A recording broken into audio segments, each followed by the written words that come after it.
Right, morning everyone. So today's chat we're going to talk about more release work, and we're going to focus today on the knee and the ankle. So before we begin, I just want to talk a little bit about the knee. Obviously, what we've got to look at, if the knee's tight, why is it tight? And if we start off with structures above the knee and look at one of the common sort of instances of pain in runners is sort of anterior knee pain. So it's quite common to get pain around the front of the knee, onto that patella, back of the patella and the patella tendon. Now, what we've got to know about the patella is it's a floating bone. And the patella only gets tight when it's pulled out of line. So the patella just sort of sits in the middle of your quadriceps muscles. And if the quads are tight, then the kneecap or the patella is going to be tight. And also, what we've got to look at is our biomechanics.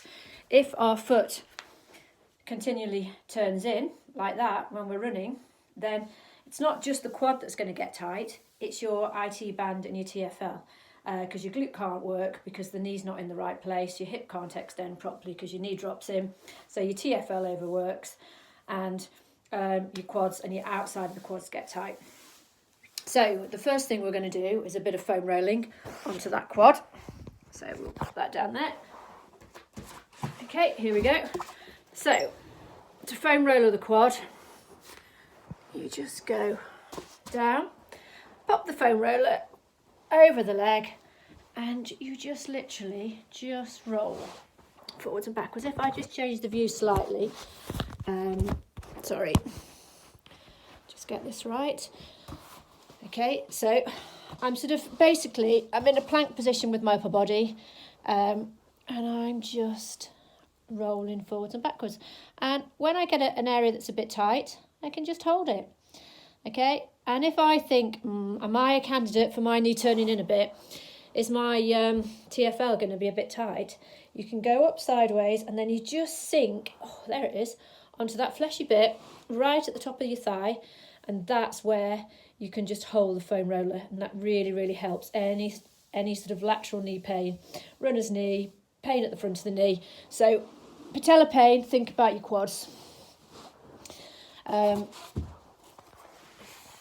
It's good to foam roll your quads, release your IT band, think about your lower back a little bit first. So that's if we want to release the patella and that anterior knee pain.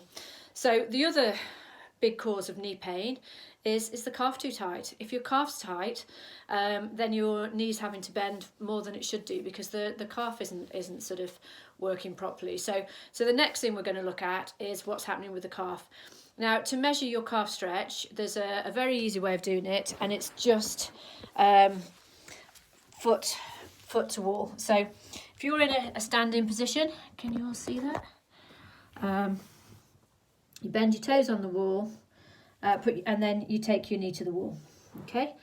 And you just see, how far is it? Okay, so it's there on that one for me. If I go a bit straighter, and then I come back, and same on that one.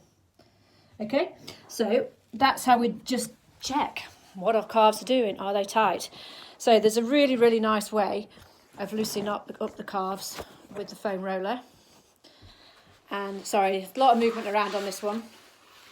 And that's to actually sit back on it, okay? It's not one of the common ones that people do, but it's actually really useful, and it's probably the most effective way of using the foam roller on your calves. So you just hold it there and just hold each position. Not too much onto the Achilles. I don't have long, thin Achilles. I have short, fat ones from all my cross-country running, so I can go a little bit lower. But if your Achilles are a bit sore, don't squash them with the foam roller. They won't like it. Okay, and we take it back, and we just hold it in various positions. So that's a nice release for the calf. So then we'll come down to the foot. Okay, got my friend the foot, right?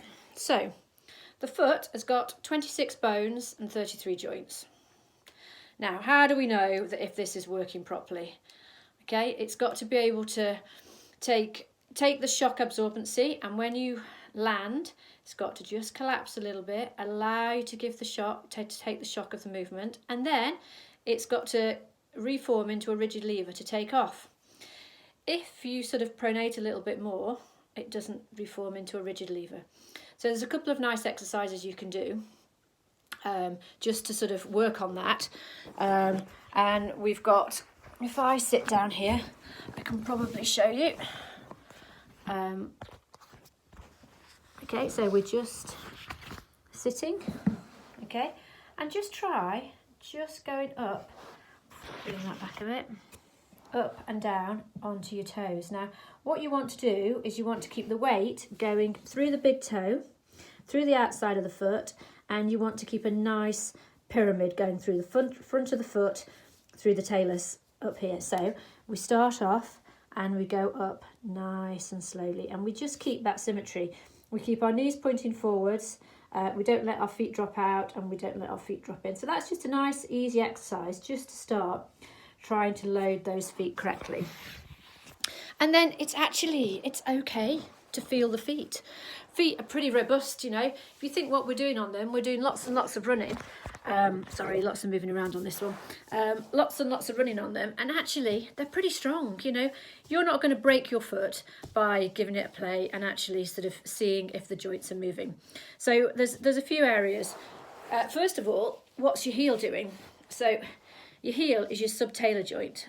So you have a joint that runs in an angle across here. And if that's stuck in an inverted position, it can't absorb the shock properly, and the foot's going to absorb more shock than it should do, as is the shin. And you're going to end up, you know, with niggles and injuries. So the first thing you can do is you can just have a little go. Just see if you can move that heel a little bit. Okay, then you can go into the arch of the foot and think, right, what's that actually doing? You know, can I move it? You know, is it really, really stiff? You know, what's your big toe doing? Okay, so a nice way of doing this is thinking, right, if I fix my big toe onto the floor like this, okay, and lift it up, it's like, oh, crikey, that's actually really tight. So if I do it sideways so you can see better, you can actually compress, you can just fix the foot in the mid joint, just in the arch, just so it's not moving, and just see what that range of movement of your big toe's like. Actually, mine's quite stiff at the moment. Go back to the other side and think, oh, that one moves a lot better. So what can I then do about that? Why is my big toe stiff and tight? I can run my fingers through my foot, but actually it's not that tight, okay? However, if I go up into the inside of my shin, this is where the muscles that pull my big toe tight are coming from. Okay, so you've got all your little muscles, your flexor hallucis longus, and in here, and so, you know, you think, oh, that's actually really, really tight. Get your thumbs in it, pull your foot towards you, pull that big toe towards you, and just release it a bit. You know, unless you've got a really sore acute shin and you've got, you know, rip-roaring shin splints, and even if you have, if you're coming off the bone onto the soft tissue and you do it very gently, it will still help. And it's okay just to release in there a bit. All the muscles on the inside of that shin bone all go under the foot and help give that nice arch of the foot and help you take off a rigid foot. If these are all stiff and tight, you're not going to have a good functioning foot. So you know, we can go through, we can release the fibula, which is the bone on the outside, by getting into the peronei, which are the muscles that run along the outside of the fibula down here. I've just come off the bone, and you can feel, oh, they're like chicken. It's like chicken legs, you know, all those sinews that you feel on a chicken's leg. Well, this is what these muscles are like. So you can come down here, and you can just release all that, and then you'll find, you know, the fibula just moves a bit better. You can go down. Don't forget the outside of the foot. You know, you can release your cuboid and all the muscles down the outside of the foot. And just get into your toes. Just stretch them out a bit. Just go through, just give them a stretch and just give them a release. So I think, you know, we've got some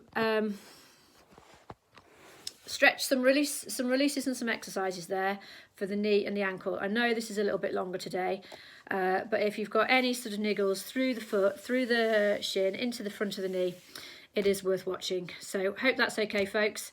See you tomorrow.